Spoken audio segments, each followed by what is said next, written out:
जय Shri Radhe. Happiness is possible .com की तरफ से मैं सुमित भंडारी आपका स्वागत करता हूँ। क्या आप भी उन लोगों के अंदर से आते हो कि सुबह सुबह उठ के अपने काम पे, बिजनेस पे, कहीं पे, जॉब पे जाते हो और काम तो कर लिया, सारा दिन बिजी भी रहे, लेकिन अंदर से आवाज़ आती है आई एम नॉट हैप्पी, मैं खुश नहीं हूँ, क्या मैं यहीं पे रहूँ या कहीं पे मूव ऑन कर जाऊँ। अगर ये आपका प्रश्न है तो इसके लिए आप समझिए कि ये वीडियो आपके लिए ही बना है।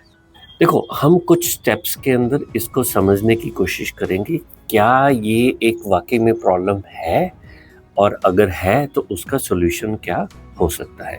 तो स्टेप बाय स्टेप इस वीडियो को एंड तक देखिए ताकि आपको सारे क्वेश्चंस का आंसर मिल जाए।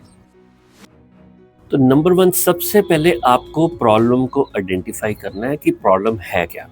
जब आप जॉब पे या बिजनेस पे जाते हो, क्या आपको ये प्रॉब्लम है कि आपका बॉस अच्छा नहीं है, या आपकी सैलरी कम है, या जिस एटमॉस्फेयर में आप काम कर रहे हो वहाँ पे आपको मज़ा नहीं आ रहा, या इस तरीके की दिक्कत है कि भी जो आप अपने से एक्सपेक्टेशन रखते हो, आपको लगता है कि मैं गलत जगह के ऊपर बैठा हूँ, जो मेरे ज़िंदगी के सपने हैं ये यहाँ से पूरे नहीं हो सकते। तो सबसे पहले हमें जो काम करना है वो है कि हमें सही रीज़न को क्लियरली आइडेंटिफाई करके लिख लेना है, क्योंकि अगर आपके पास रीज़न नहीं होगी तो आप डिसीजन ले ही नहीं पाओगे और कंफ्यूज रहोगे। दूसरा इम्पॉर्टेंट पॉइंट होता है कि भी हमें सेग्रीगेट करना है कि ये जो प्रॉब्लम है, क्या ये एक टेम्परेरी प्रॉब्लम है या एक परमानेंट फेज़ है। इसको आइडेंटिफाई करिए। क्या होता है कि भी किसी भी जॉब में या बिज़नेस में अप्स एंड डाउन आते रहते हैं। कई बार हमारी बॉस के साथ परेशानी हो रही है, या कई बार हमें ग्रोथ नहीं मिल रही है, कई बार हम एटमॉस्फेयर से दुखी होते हैं, या हमें सैटिस्फैक्शन नहीं समझ आती, या कई लाइफ के ऐसे दौर चल रहे होते हैं कि हमारा काम में दिल नहीं लग पा रहा होता। तो आपको यहाँ पे क्लियरली आइडेंटिफाई करना है कि क्या ये रिसेंटली पिछले 2-4 महीने से ये प्रॉब्लम चल रही है या पिछले 2-4 साल से प्रॉब्लम चल रही है। अगर ये एक लंबे दौर से ये प्रॉब्लम आपको फेस करनी पड़ रही है तो इसका मतलब क्या हुआ कि ये एक परमानेंट फेज है। तो आपको यहाँ पे मन बनाना पड़ेगा कि अब मैं यहाँ से मूव ऑन कर लेता हूँ। अगर ये एक टेम्परेरी सा इशू है तो एकदम से इमोशनल होकर डिसीजन मत लीजिए। तीसरा बहुत इंपॉर्टेंट पॉइंट है स्किल ग्रोथ। जब आप जॉब या अपने बिजनेस के अंदर हैं, कई बार हमें लगता है कि भी मार्केट के हिसाब से, या मेरे दोस्त हैं, या अलग अलग जो फील्ड के अंदर जिस फील्ड में भी आप काम कर रहे हो, कि वहाँ पे मैं पिछले कुछ सालों से कुछ सीख नहीं पा रहा हूँ। आपकी इनकम स्टेबल है, आपका सब काम जो चल रहा है वो एक बोरिंग लेवल पे आ चुका है। आप इस चीज़ से बहुत ज़्यादा परेशान हो रहे हो कि मैं कुछ नया सीख नहीं रहा हूँ। तो आइडेंटिफाई करिए कि जो आजकल आपकी जो फ्रस्ट्रेशन चल रही है या जो कन्फ्यूज़न चल रही है, क्या ये उसके अंदर एक फैक्टर है कि क्या ये पॉइंट कि भी मुझे अपने काम के अंदर ग्रो करते हुए नई-नई चीज़ें सीखनी है, नया स्किल एक्वायर करनी है। अगर वो आपके लिए इम्पोर्टेंट है, तो क्या उस वजह से आप परेशान तो नहीं हो? अगर हो तो आप इसको नोट करो, अगर नहीं है तो इस पॉइंट को आप ओवरलुक कर सकते हैं। चौथा पॉइंट आ जाता है सोशल मीडिया और कंपैरिजन। देखिए, comparison of thief of Joy. आप अपने पिछले कुछ महीने के पैटर्न को देखिए, कहीं ऐसा तो नहीं है कि आप लिंक्डइन के ऊपर, फेसबुक, व्हाट्सएप या अलग अलग सोशल मीडिया प्लेटफॉर्म है उसके ऊपर थोड़ा सा टाइम स्पेंड कर रहे हो और आपके दोस्त वहाँ पे ये शो कर रहे हैं कि वो लाइफ में कामयाब हो गए।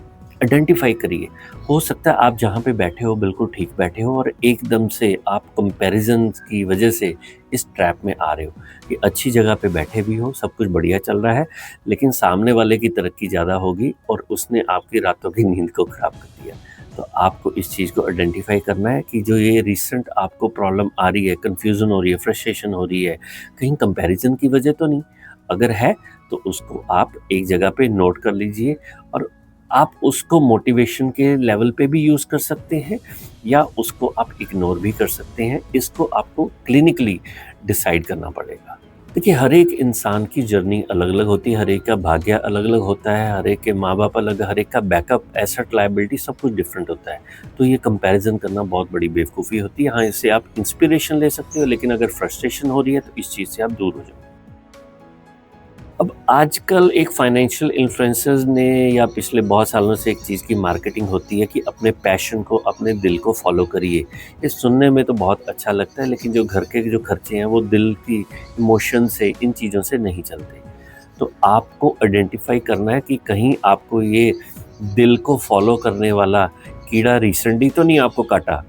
तो लाइफ के अंदर अपने को प्रैक्टिकल लाइफ, फाइनेंशियल लाइफ और पैशन का एक बैलेंस बना के रखना होता है। शादी करने के लिए प्यार भी बहुत इंपॉर्टेंट है, लेकिन पैसा भी उतना ही ज़रूरी है। ऐसे ही लाइफ के अंदर जो आप करियर के अंदर बैठे हो, चाहे आपका जॉब है, बिजनेस है, उसके अंदर पैशन और प्रैक्टिकल लाइफ के अंदर आपको बैलेंस बनाना है, जिसके अंदर फाइनेंशियल सिक्योरिटी या फाइनेंशियल स्टेबिलिटी को आपको हमेशा ज़्यादा अहमियत देनी है। एक और पॉइंट आ जाता है कि आपको आइडेंटिफाई करना कि आप किस तरह के पर्सन हो, आपकी पर्सनैलिटी कैसी है, कि क्या आप लाइफ के अंदर इमोशनल डिसीजन लेते आए हो। जैसे आपने कभी रिलेशनशिप से ब्रेकअप लिया, जॉब एकदम से छोड़ दी, या एक काम को छोड़ के फटाफट दूसरा काम शुरू कर दिया। आइडेंटिफाई करो कि आप क्या इस तरह के पर्सन तो नहीं हो कि भी आप जल्दी जल्दी किसी चीज़ से इन्फ्लुएंस हो जाते हो और जल्दी ही आप कोई इमोशनल डिसीजन ले लेते हो। लाइफ में जो बड़े बड़े आपको जो डिसीजन लेने हैं, उसके पीछे सॉलिड प्लानिंग की ज़रूरत होती है। आपका लॉन्ग टर्म ऑब्जेक्टिव क्लियर होना चाहिए। तो आइडेंटिफाई करिए कि आपको जो आज की डेट में ये कन्फ्यूज़न हो रही है, ये कहीं इमोशनल बिहेवियर का इशू तो नहीं है। बड़ा क्लियरली उस चीज़ को आइडेंटिफाई करिए, अदरवाइज़ क्या होगा कि हम जल्दबाजी में कोई डिसीजन लेंगे और हमें आने वाले टाइम में नुकसान भी हो सकता है। एक फाइनेंशियल स्टेबिलिटी के अंदर आप साइड एक्सपेरिमेंट भी कर सकते हो। अगर आप बिल्कुल स्टेबल हो, अनसैटिस्फाइड हो और आपको लगता है कि भी मैं बहुत ज़्यादा रिस्क भी नहीं ले सकता या लेना चाहता, तो आप साइड में कोई नया एक्सपेरिमेंट कर सकते हो। आपको लगता है कि भी मैं अपने फील्ड से बिल्कुल ही डिफरेंट फील्ड में जाना चाहता हूँ, तो उसके लिए थोड़ा-थोड़ा समय निकाल के उसकी नॉलेज एक्वायर करना शुरू करो। उस फील्ड के लोगों से मिलना शुरू करो, उसके दुःख-तकलीफ़ों को अंडरस्टैंड करो। एकदम से जंप मत करो। यानी अगर आज आपके पास 10 घंटे काम करने के लिए है, तो 1 घंटा आप एक side hustle, side experiment, part time business, जो भी आपके मन में है, जिस चीज़ ने आपको कहा है कि भई ये चीज़ मुझे सॉल्यूशन दे सकती है, मेरी कन्फ्यूज़न को, मेरे अनहैप्पीनेस को, तो उसके लिए आप 100% जंप मत करिए। 10% टाइम देके धीरे-धीरे उस फील्ड के अंदर आके देखिए कि क्या आप वहाँ पे कंफर्टेबल हो, या इट वाज़ जस्ट माइंड में आइडिया आया, कीड़ा आया और हम लोग इमोशनल होके सोचने लगे कि मैं अपना जॉब चेंज कर लेता हूँ या बिज़नेस बंद करके नया शुरू कर लेता हूँ। तो उसके अंदर 10% टाइम स्पेंड करिए। आपकी बॉडी, आपकी पर्सनैलिटी, आपका मन वहाँ पे जाके, उस माहौल के अंदर जाके आपको थोड़ा-सा आइडिया दे देगा कि क्या वहाँ पे जाके आपको रियली आनंद आ रहा है, या वो सिर्फ़ एक फालतू का आइडिया था। ज़िंदगी के अंदर अगर आपको किसी रास्ते के ऊपर जाना है, तो आपको उस रास्ते के ऊपर जो ऑलरेडी लोग गए हुए हैं, उनसे हमें राय लेनी चाहिए। तो कोशिश करिए अपनी लाइफ में एक मेंटर ढूँढिए, उनसे इस चीज़ की राय लीजिए। आप किसी की सलाह लेने के बाद डिसीज़न अपना ही लीजिए। लेकिन क्या होता है कि भी सारे ही डिसीज़न, अगर हमारी उम्र 22 साल की, 25 साल की, 30 साल की है, जब भी आपको डिसीज़न लेना है, उस डिसीज़न के अंदर कुछ आइडियाज़, कुछ डिफरेंट पर्सपेक्टिव्स को ऐड करना है। तो अपने दिमाग में अंदर आप खिचड़ी मत पकाइए, अपने दिमाग पे ज़्यादा बोझ मत डालिए। कोई बुक्स को रेफ़र कर सकते हो, आप किसी कंसल्टेंट से पूछ सकते हो, या अगर उसी फील्ड के अंदर जिसमें आप जाना चाहते हो, उसके बारे में आप उस सज्जन से आइडिया ले सकते हो, उसकी राय ले सकते हो कि क्या मुझे ये करना चाहिए, और उसके प्रो एंड कॉन्स पूछिए। किसी भी फील्ड में अगर आपको शिफ्ट ओवर करना है, तो उसके अंदर 10 में से 7 चीज़ें अच्छी होंगी, वो 3 चीज़ें खराब होंगी। ऐसा ना हो कि आप मूव ऑन कर लें और बाद में आपको उन 3 चीज़ों का पता लगे। तो हमें जिस रास्ते पे जाना है, उसके अंदर पहले से ही प्रो एंड कॉन्स पता होने चाहिए।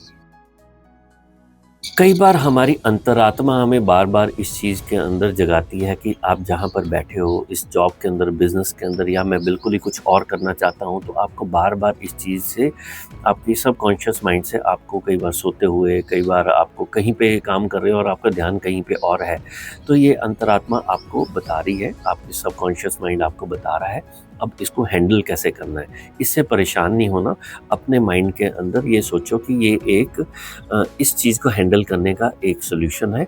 आधे घंटे का टाइम डेली निकालिए इस क्लैरिटी के लिए कि आपको लाइफ के अंदर क्या करना है। क्या ये मेरी एक लॉन्ग टर्म की कॉलिंग है, या मैं वाक़ई किसी चीज़ के बिहेवियर से परेशान हूँ। आधे घंटे का टाइम निकालिए, मेडिटेशन करिए, वॉक पे जाइए, थोड़ी-सी अपने आप से सेल्फ टॉक करिए और इस चीज़ के अंदर क्लैरिटी लेके आइए कि आपका मन, आपकी अंतरात्मा, आपका हृदय आपको किस चीज़ के अंदर गाइड कर रहा है। उसकी भी अपने को सुननी है, लेकिन ऐसा नहीं है कि अंदर से हमें ये आवाज़ आए और हम इमीडिएटली इमोशनल होकर डिसीजन ले लें।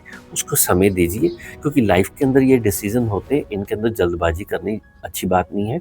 तो आप अपनी अंतरात्मा के साथ सेल्फ टॉक करिए, मेडिटेट करिए, थोड़ा सा उसको समय दीजिए, कुछ दिन का टाइम निकालिए। फाइनली मेरी ये राय है कि जो करियर है ज़िंदगी के अंदर हमारी, ये किसी तरीके की रेस नहीं है, ये मैराथन है, 100 मीटर की स्प्रिंट नहीं है।